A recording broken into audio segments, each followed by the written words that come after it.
Good afternoon, everyone. I, Ankit, on behalf of NEN and Vadvani Foundation, would like to invite you all for this webinar and also introduce our experts, Mr. Chandu Nair, co-founder Scope-e-knowledge, a pioneering knowledge process outsourcing KPO company. Chandu is a graduate in commerce from Madras University and a postgraduate in management from the Indian Institute of Management, Ahmedabad. He has over 28 years of experience in industry consultancy, business information and media. While his domain areas of focus were business development and fundraising, his passion was enterprise building and transformation. Chandu was part of the core leadership team that saw Scope transform itself from a boutique market research firm to an internet content portal to a KPO, as also scaling up from 40 people to about 1,000 professionals. In addition, Scope has also changed from being India-centric to having a global orientation and footprint. Scope has received angel, VC and strategic investor funding. In India, he has been a member of various industry panels in CII, Indo-American Chamber of Commerce, IACC, Institute of Management Consultants of India, IMCI, as also oversees professional bodies such as NFAIS, American Business Media, ABM, Licensing Executive Society, ALIS, and a Software and Information Industry Association, SIIA. He was also a visiting faculty in various business schools such as IIM Bangalore, IIM Kozhikode, IFMR, Open University UK, Bharatihar University MBA department, among others, something he does on and off nowadays. Before I hand over the floor to Mr. Nair, a quick note to all our attendees. You will all be on mute. You may ask questions by typing in the panel provided. Our expert will answer the questions after his presentation. Over to you, Mr. Nair. Thank you, Ankit, and good afternoon who are there. I hope I'm audible. If I'm not, just let me know by typing. Thanks for taking the time off on a Wednesday afternoon to listen to a fairly dry but important topic of distributing equity to co-founders. First off, like many of you who are, I presume, entrepreneurs or wannabe entrepreneurs, I don't really think I'm an expert in the sense of being a financial expert with respect to equity. I think I've earned some of this expertise by my experience. So let me go on to the next slide.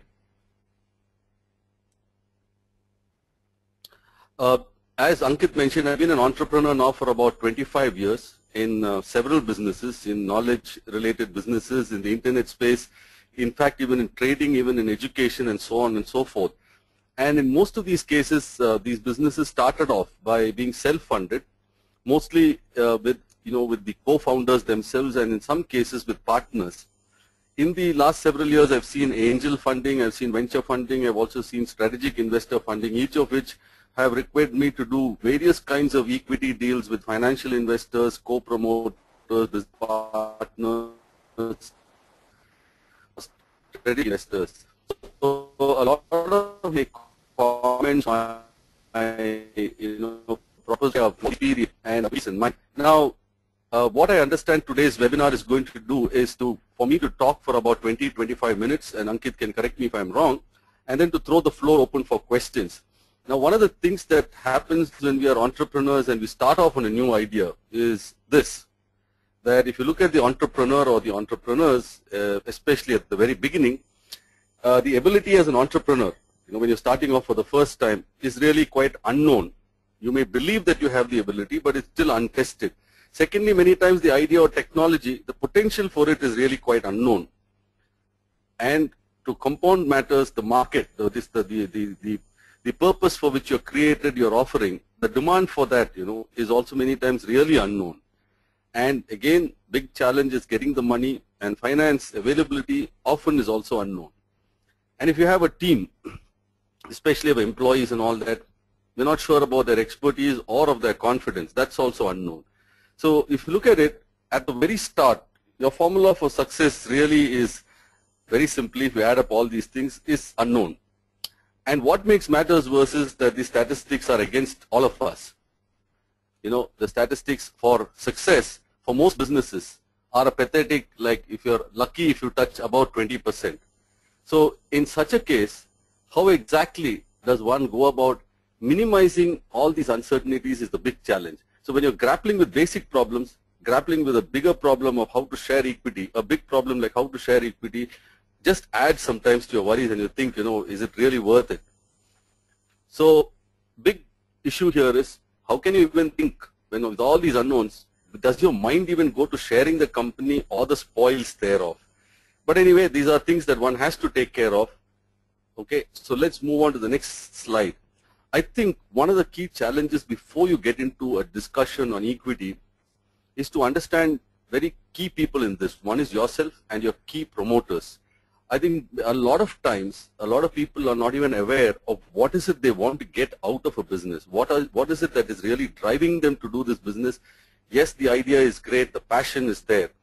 But then what? You know, at the end of the day, what exactly are you in it for? And I think understanding a little bit of what kind of entrepreneur are you is very important. And I feel that there are various kinds of entrepreneurs. For example, you know, if you take the local vegetable vendor kind of a person, he or she is really a necessity-based entrepreneur. Then there are some who are involuntary entrepreneurs, you know, like family business guys who the next generation, the father says, boss, he tells the son, you have to come over and take over this business. And the son may not be interested, but many times he's forced into the business. The third is a lifestyle kind of a business, which is a business that just helps you maintain a certain lifestyle, your independence, your autonomy, etc. And the fourth is, hopefully what we're talking about today, is people who want to build, scale, and maybe sometimes even try and sell the business partially or fully. So I think the first thing is to understand what kind of entrepreneur are you, where do you fall into these categories, you know, and also what really is your appetite for various things. The second thing is, you know, many times just to ask yourself the question, are you the best guys to start the business, to run the business, manage the business? And thirdly, many times many of us as entrepreneurs forget to distinguish between what's good for the company or the enterprise and also distinguish the enterprise from the entrepreneur. Many of us take our identity on the enterprise, you know, and I think those are things that I would request many of you to just ponder over a little bit, because that will also determine what you are really expecting from starting a business or working with other co-promoters. If you don't understand this, let me just try and see if I can get this. If I see this highlighter here, okay. Now you see this little thingy, you know, whirring all the way. I don't know why it stopped right now, but that's really what we're talking about. You know, you keep your mind working on this particular facet.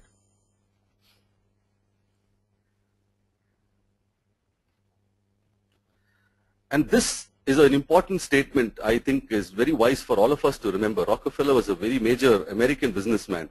And he had this proposition, he had this quotation, which I thought was very interesting, having started businesses actually in the first instance with friends. His proposition was that a friendship founded on business is better than a business founded on friendship. It's a very interesting statement, and I ask you guys to just think about it a little bit.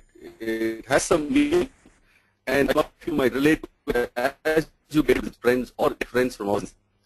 Now, one of the things that we have to consider out here, when we look at equity and what does each one get as in terms of his share in the company, one of course the one which comes on top of the mind is the money or the cash that each promoter invests into the venture. The second thing is the experience or expertise that each one of you has, which is of value to the venture. Now, in some cases, it could so happen that one or two of the co-promoters may have a significantly proven track record, and one must keep that in mind when one is looking at you know, distributing equity. The third aspect is the time that each person spends or invests into the venture, and the fourth is the role that each person plays in the venture. Now, these are very possible criteria. Why I'm mentioning this is that many of us jump into the mechanics of or the percentages right up front. You know, one of the common things that most of us do if we are co-promoters is to say this is a democracy and each of us will have an equal share. So that's a very common situation, and this is exactly what I did along with my friends many years ago when we first started our company. 5 of us, we said simple thing, all of us are pals, we all have a similar background, all of us should get the same thing. But as subsequent events panned out, it's not maybe the best way to approach things, okay? But so keep these as some criteria, you know, the most important criteria. Now let's take a little bit of deep dive into each of these criteria. Let's take money. One of the easiest things about money is that it's the easiest thing to quantify. You can't argue with the amount of money that's in the bank. You can't argue with the amount of money that's been placed by somebody else. Now, in some cases, the money can also be, in terms of the salary taken or not taken, because sometimes some people need a salary because of various reasons. Some people may say, I don't want a salary, and that salary can be offset against some share of equity. So one aspect is the money that one kind of puts into the business right up front or over a period of time in different ways. The second thing is the experience and expertise, and this is sometimes a tougher call, because who says which experience and expertise is of more value, which is of less value.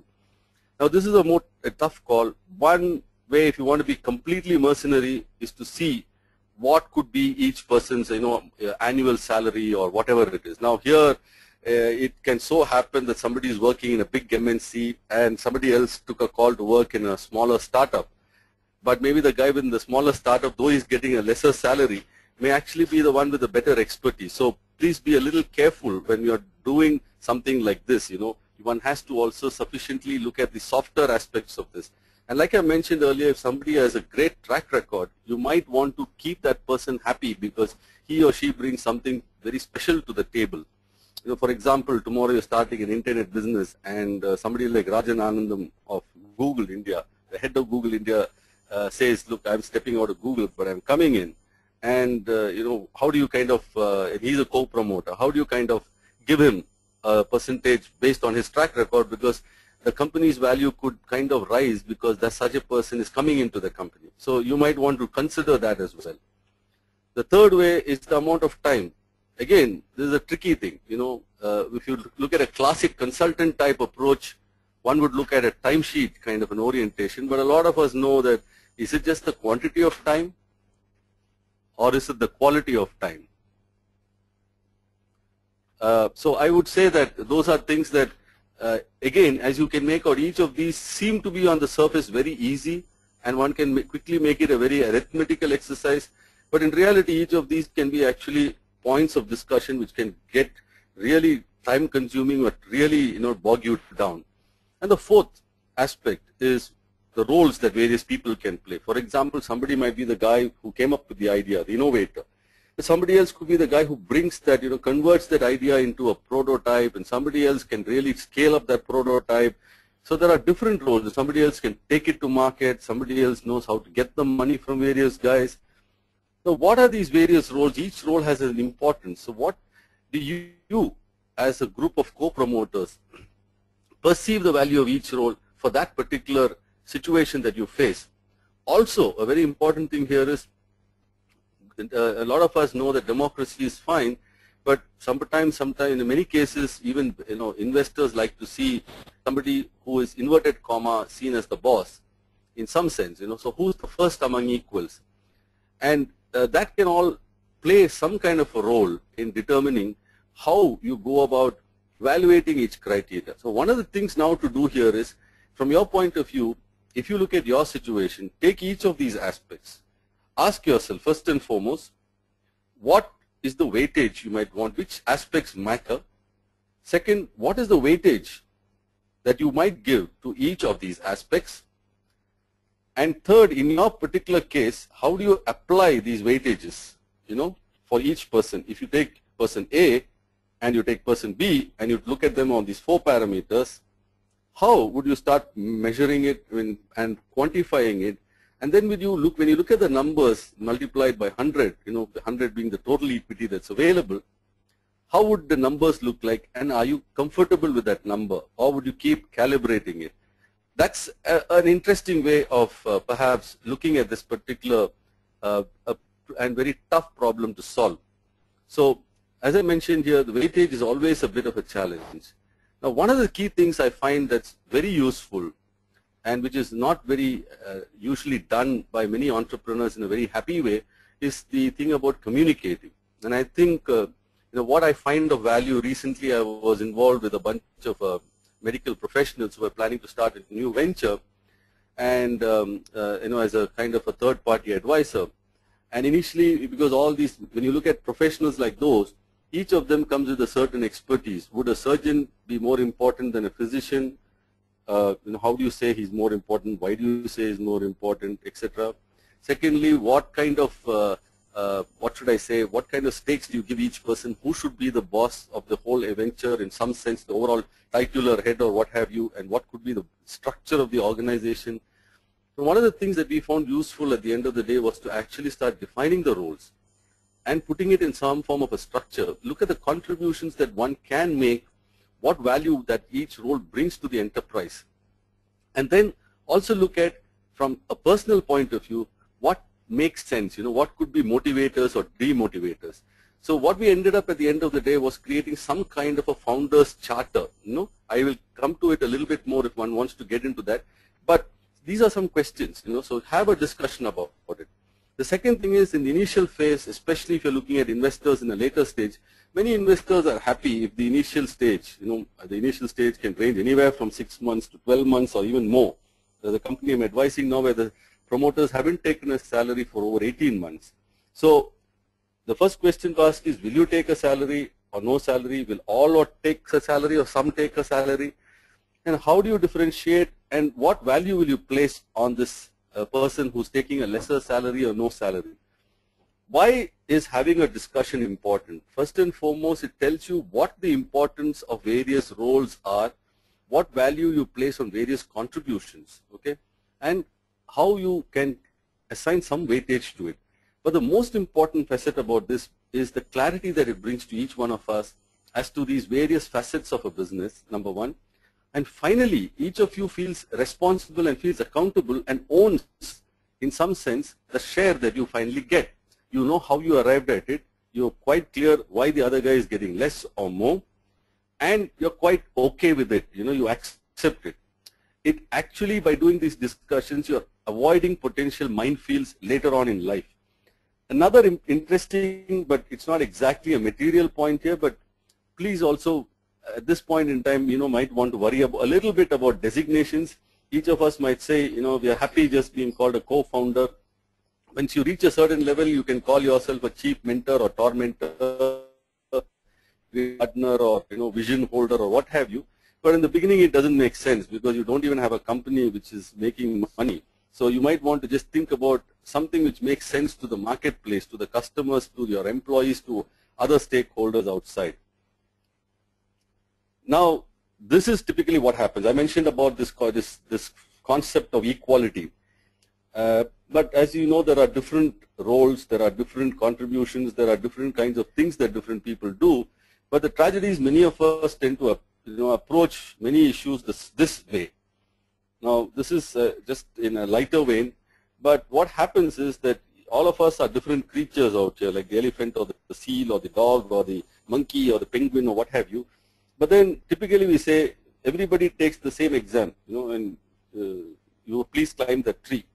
This doesn't work actually. Approaching it like this, because everybody is really not equal in many ways. So appreciating this fact that we are not the same, we have different things to bring to the table, but then you can't apply therefore the same yardsticks all the time. Okay. So this is why, just put in a lighter vein. So you need different strokes for different folks.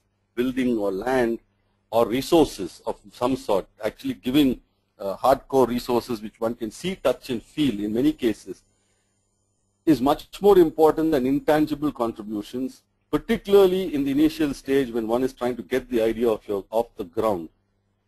I must also warn you here, or caution here, that there are contextual and cultural differences between different places. For example, you may get much greater weightage in the US for an idea as opposed to a place like India. This is a very broad, sweeping, a very wide, and a sweeping statement I'm making. But by and large, I believe this to be true.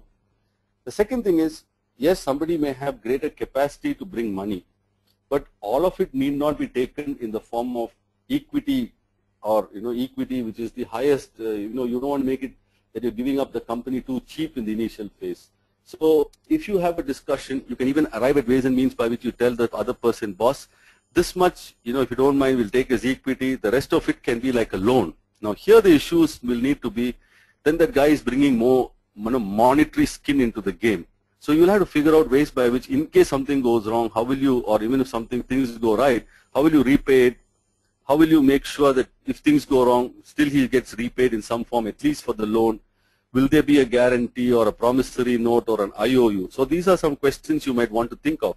But if you have real faith in your idea and you think there's considerable traction you will get, then I think this is something that you might want to consider, that somebody who has the capacity to bring greater money, greater tangible contributions. How do you kind of,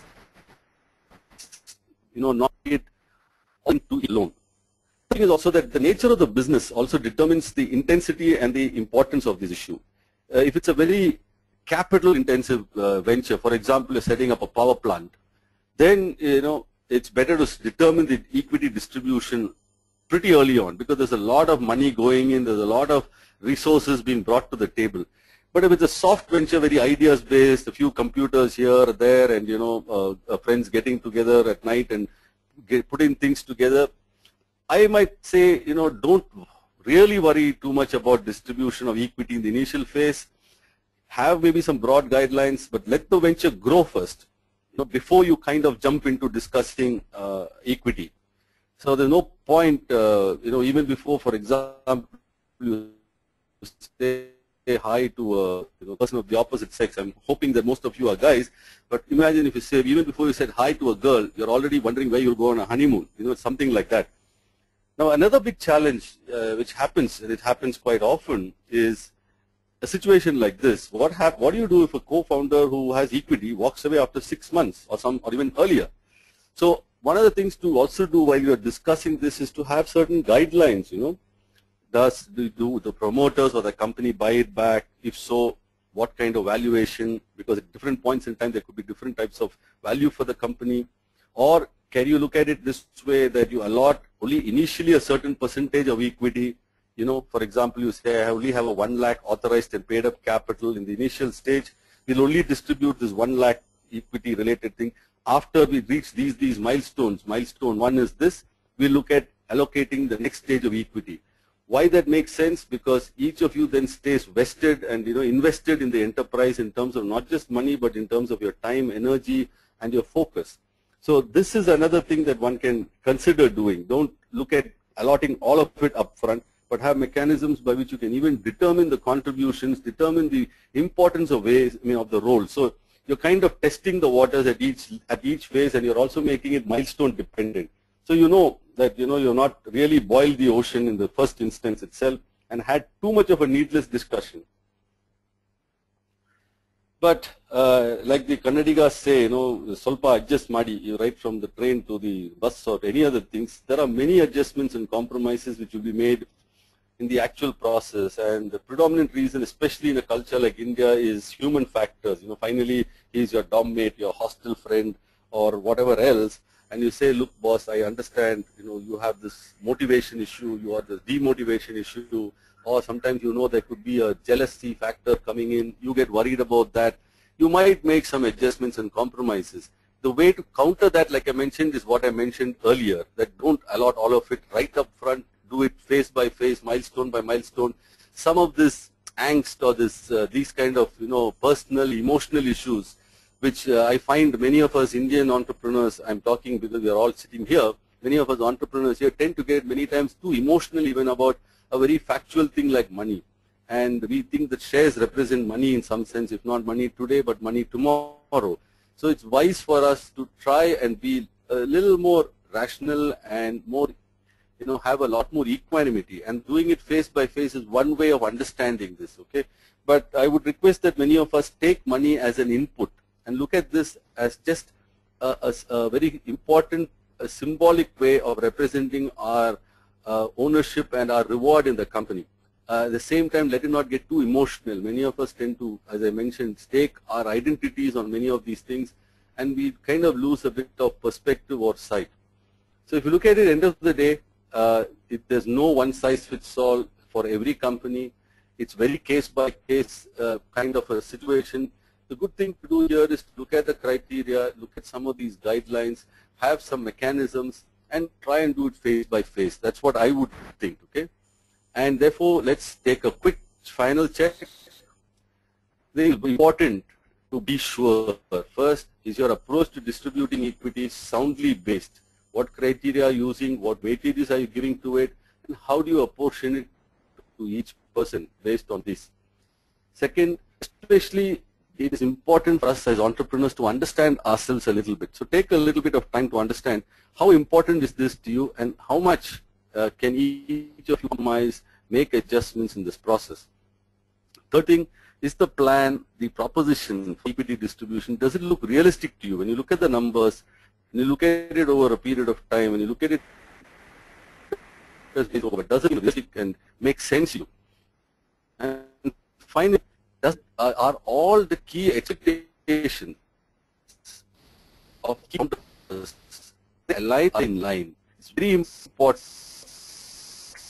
because if somebody just knows, a lot of us are what I say that we disagree, we will also not say that we agree. And even a little upset is we think the other fellow is devaluing us by giving us a lesser percentage, or we think we have been devalued if the percentage for us is lower than for somebody else, even though we have seen the process, and we don't then mention it, but we carry it in us in some form as resentment. That doesn't help.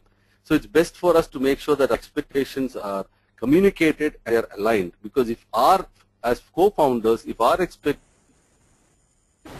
are not aligned, I can bet that your company will find it difficult to grow even if you have the best kind of an idea. So with this, I kind of conclude the presentation, the formal presentation, taken about 25 minutes, I presume, and I'll now throw the floor open for some quick questions. So we'll move to the Q&A session now. And our first question is from Sir Raghav. What is the process by which the angel or VC equity share will get diluted? Let me understand the question, Raghav. You are saying, I think what you're saying is when there are co-founders who have invested a certain amount of time and it's 100%, and an angel comes in, then what percentage of share will the angel get? Correct? Is that the question? Because the angel comes in usually after the first co-founders have sort of come in. So I'm taking that as the question.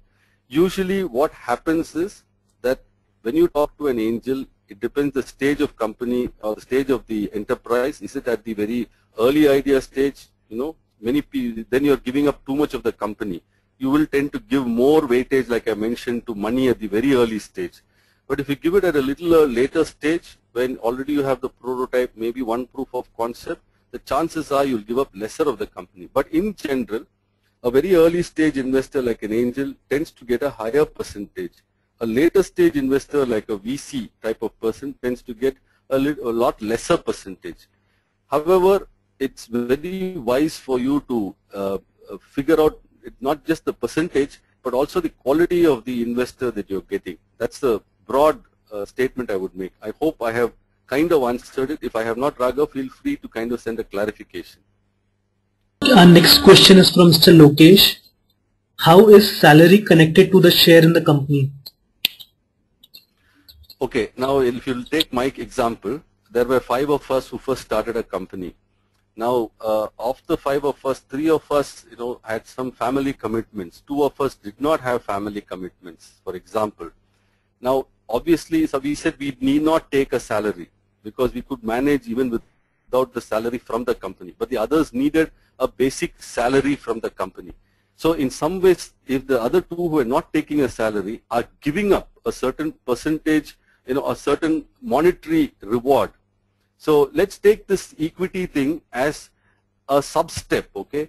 The larger step really is what monetary rewards are you getting from this enterprise? So one part of the reward is your stake in the company, your equity stake. Another part is a kind of salary. A third part could be incentives or bonus because of the performance of the company. So if you look at it, in some way these are all interlinked parts of a broader monetary reward. So if I am giving up, say, a monetary reward like immediate salary, how do you make it up to me? Now, this is where the compromises come. One way is to say no linkage to equity, but some people will say in the initial stage, this is a huge amount of skin I'm bringing to the game. So I think I need to get some equity. So this all depends on between the co-promoters, how they arrive at it. Do they consider it a notional contribution to the company because he's not taking money out of the company. That's why, Nitesh, there is some linkage here. If you look at it as monetary reward from the enterprise. I hope I'm answering your question. Next question is from Mr. Rahul. How about web-based startups where the investment is not too much, but there is a technical co-founder? Yeah, like I mentioned, in the initial stage, I said if it's a very resource-intensive kind of enterprise, then it's better to have this kind of equity discussion earlier. But if it is not a very resource-intensive enterprise, it's an ideas enterprise where you can just do it with computers or the laptops that you already have, then I think the more important thing will be the relative roles that are being played. If you take a web-based startup, classically many of us think that the guy who is designing various things, etc., the technical level can initially hire, but was great. How do you develop? And also, or even sometimes a more important role for the guy who traffic to the website, to the portal, or to whatever you've designed. So even if there is a technical co-founder, like I mentioned, if he has a better track record, you might want to give him a little more because he's already been there, done that, and there are people convinced about his track record. So like I mentioned, it's the amount of weightage you give to that role. Now there are different roles which can get prominence over different points in time. Initially it could be the technical role, later on it could be the financing role, it could also be the business development role sometimes. So I think it's a little, like I said earlier, it's a case-by-case thing. You might want to reward him in different ways by giving different weightages. It's a very, I'm not giving you a very definitive answer, but if you want a more definitive answer, one can always talk about it offline, Rahul. Okay, our next question is from Mr. Tandon. Can you please share an example of how we can do the phase-by-phase implementation of angel investing? How do we determine the phases? Okay, now this is something which is, what we did in one of the companies that I'm working with is we said initially we will take it from what we call the money will be only from ourselves, which is the co-promoters themselves, and immediately thereafter what they call the triple F, the family, friends, and fools. I mean, fools are, they just use that word just to think that you can con anybody and they invest money to you. At that level, you get it at virtually near zero because it's still at a very idea kind of a stage. The best thing, in my view, to do after you finish a self-funding stroke family funding or friends funding is to say that it is to say these are the key milestones that I'm going to achieve. For example, if I'm right now at an idea stage, when do I reach a prototype stage? Now you might design a prototype. Like I've met N number of entrepreneurs who say they have got the next big portal. Now today if somebody comes to you and says, I've got the next big Facebook, will you be trusting him? You won't be trusting him so much because you know that Facebook has got such tremendous traction that unless you're some Chinese related Facebook site which is also there, it's very difficult for you to kind of make a breakthrough. So the first thing to ask is, even if it's a prototype, have you validated that prototype? Have you made sure that that prototype is getting some kind of initial traction? If you get somebody with just a product which does not have too much of a differentiator, so the first thing is, what is the offering that you have? If that offering that you have is of a substantially order of magnitude making a big difference to a big problem, then an angel will be prepared to fund you even at an idea stage. There are today angels who are prepared to fund you even at that stage. Lesser in India, more in a place like the US. So if you make it milestone based, Kannan, you can find that you give up much lower equity. If you want me to get into specifics of the percentage, I can't, because at different points in time, different types of ideas have different kinds of traction.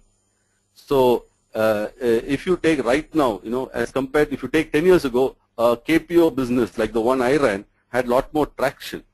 But today, if you look at it, a KPO business has lower traction, lower attraction to an investor as opposed to, say, a very interesting education-related business.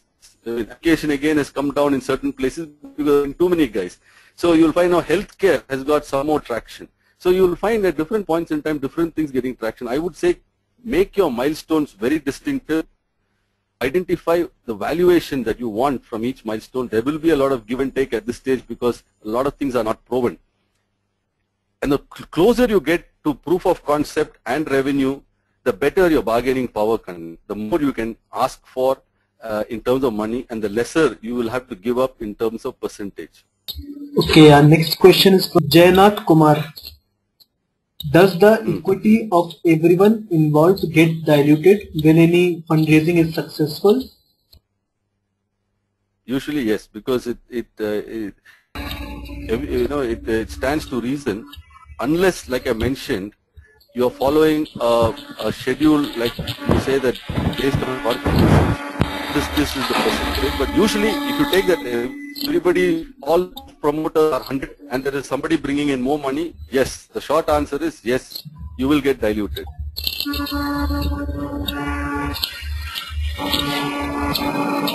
Okay, our next question is from Mr. Paresh. I have a little different case. Want to know if you have any specific idea. It was a company I started as freelancer. Later we grew. Lot of people joined me in between, and I promised them equity at after about 3 years. They contributed well, and few left as well.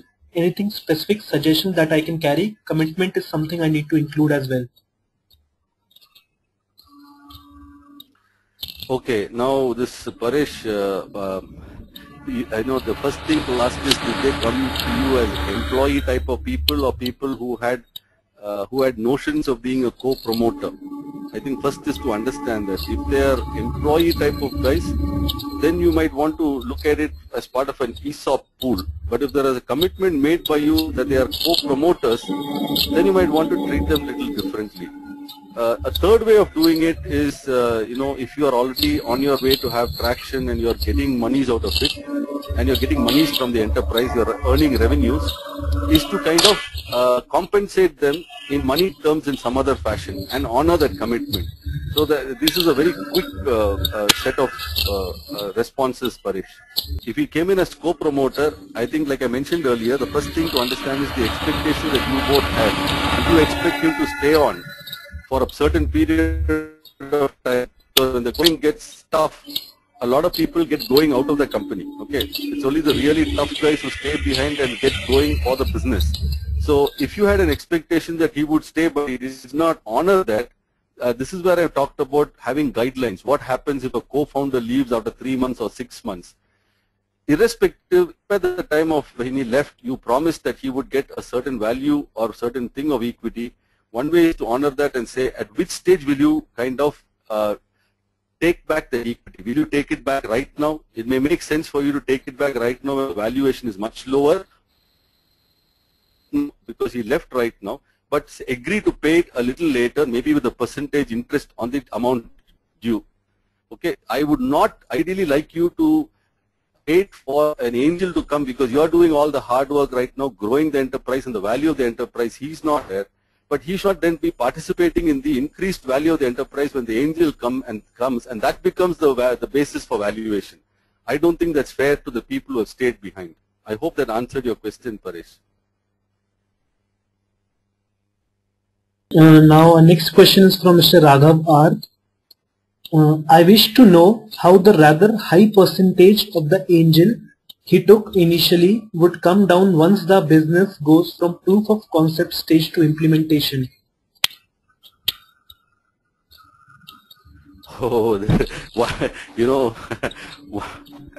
once you give up something, to somebody, like you've seen, even if you have holidays in a company, once you declare certain holidays, very difficult to take them back. It's really, really very tough. The one way out is for you to hope that you get a next round of funding, and you discuss that with the VC or the Series A funder or somebody else, and in that process, you renegotiate the terms with the new investor and make the angel exit. Otherwise, it's very difficult once, because you must understand there's also a legal implication here. When you're starting a company, and I'm presuming that when you're talking about shares, it has to be a private limited kind of company at the very least. Now, there are forms to be filled up which says each person has this many shares, etc., etc., and that's got to be filed with somebody called the registrar of companies.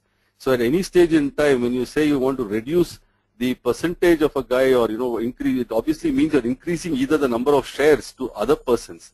So if you are making a term sheet with an angel, that at that time it is very wise for you to say, at this point in time you are having this weightage. Okay. The second thing which I told you, which is the easier thing to do, don't call the money as equity in the first instance. Take money as partly equity and partly a loan. But if you've already done it, it seems a little difficult for you to get out of it. And the easiest way I would say is if you get a bigger funder, and the bigger funder is you renegotiate the deal in such a way that you retain a bigger percentage and you provide an exit for the angel. It's like this: when you marry, you will get a mother-in-law most of the time. You can't say I don't want the mother-in-law after you get married. Okay, now we have a next question from Mr. Naresh Kumar. In an idea-based business without tangible assets, how to convince a person to consider his investment as debt rather than equity? So it's a tough ask, and this is where you should know the persons reasonably well. And how do you get to know people? I think one of the things many of us as entrepreneurs don't do enough of is to build networks. We typically, especially when we're younger, tend to build networks only among our own friends. But I am a member, for example, of TIE, T-I-E in Chennai, and there are very powerful networks of TIE in Bangalore, Bombay, Delhi, in about 17 cities. There are also, meetings like VC Circle, which is having a meeting, for example, I think in Mumbai on December 12th, where you get to meet a lot of angels and investors and VCs and all that.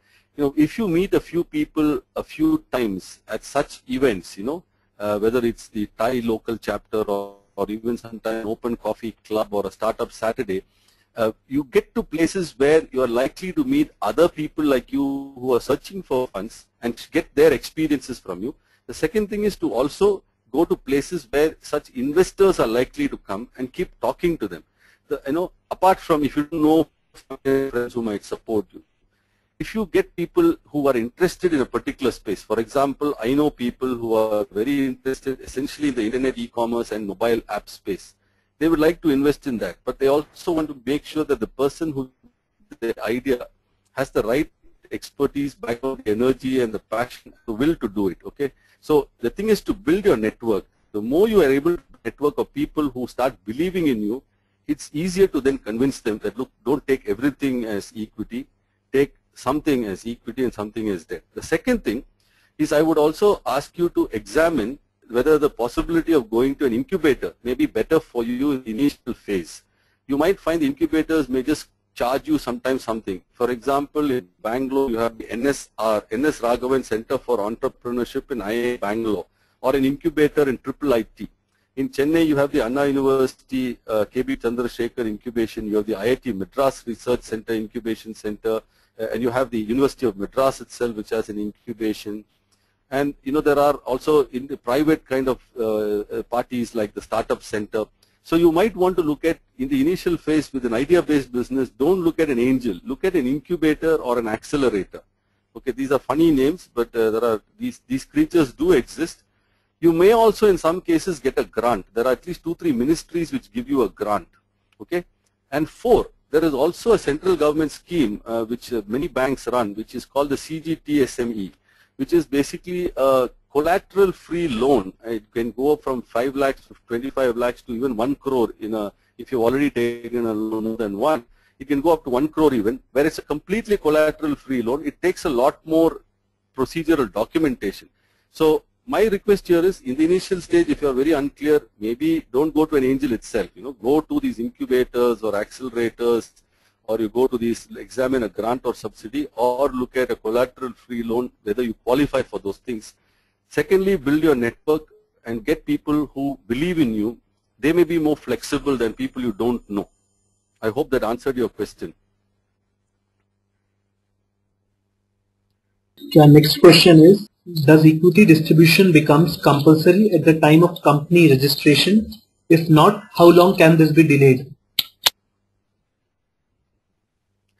See, equity is not required if you are setting up, you don't have to mention all these details if you're not a private limited company, if you're just a partnership, etc., etc. Now, you can start a company even today. You can just create a letterhead even and start a company. It can be a sole proprietorship or partnership.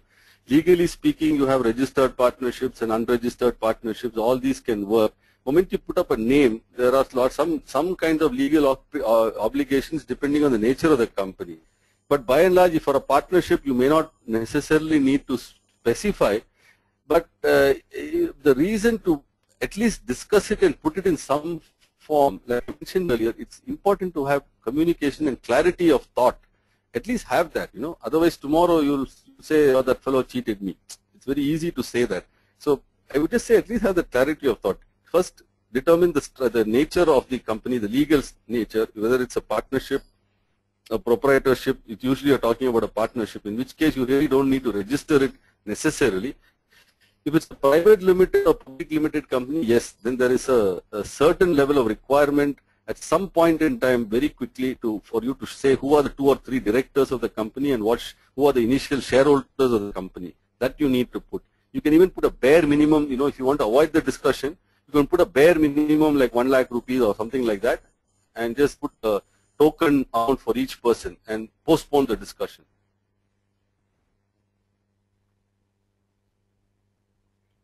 Okay, now we'll quickly take last 2 questions of the day. Yes, next question is from Ms. Ruchi. Yes. What is the usual equity given to founding team members in India, not co-founders?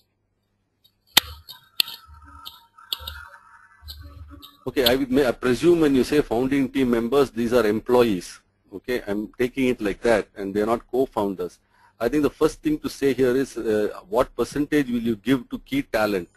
Some people usually, I find most companies tend to restrict it between 10 to 15%, because what they say is the team member who's there in the beginning is getting a salary, and usually it may be a market salary, I'm presuming, or at least some discount to market salary. Now, market salary is a very wide term, because the same guy doing the same job may get a different sum if he's working, say, in Madras software, which is around the corner, as opposed to working in, say, Infosys, as opposed to working in some global multinational company having a big center. Okay, you'll find the same job has different salaries. So whatever the market salary that you determine, I hope you're paying him that.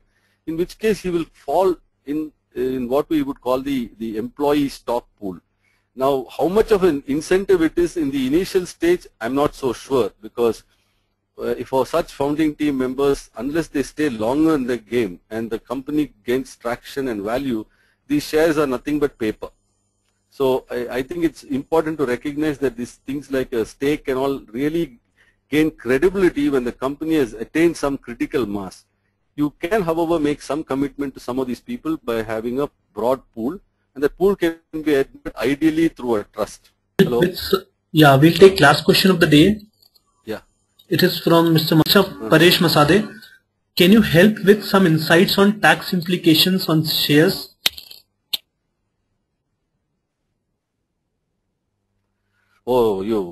This is a separate topic, Paresh, because I've gone through all these stages, and there are some new rules which are coming.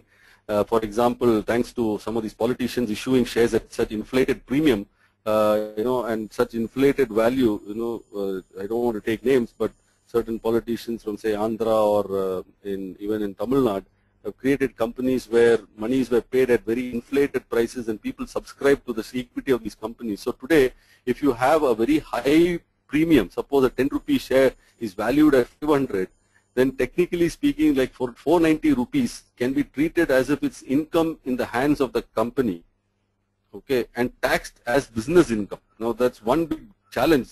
A lot of people are trying to get clarity on this, because if this does really happen, a lot of early stage investing can be in deep trouble.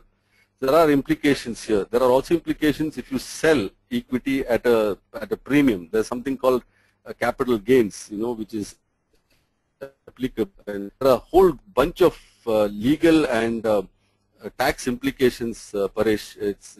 It's a really very technical and a lot more involved subject.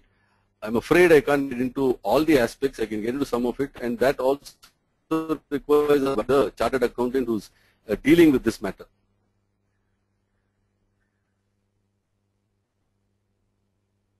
Thank you very much, thank you very much, Mr. Nair, for that interesting session. Thank you to all our attendees, and we are glad that the questions kept coming. And please do send in your feedback and suggestions to us at eclub@nenglobal.org. Also, if you found the session interesting, feel free to blog or post about it. The recorded version of the webinar will be available on our website eclub.nenonline.org by tomorrow. Do join us for our next webinar on getting into the mind of the Indian angel investor. Expert Mr. Ajit Khurana, educationist, angel investor, mentor and digital marketer. 12th of December from 3 p.m. to 4 p.m. Thank you once again and have a nice evening. Thank you. Bye-bye.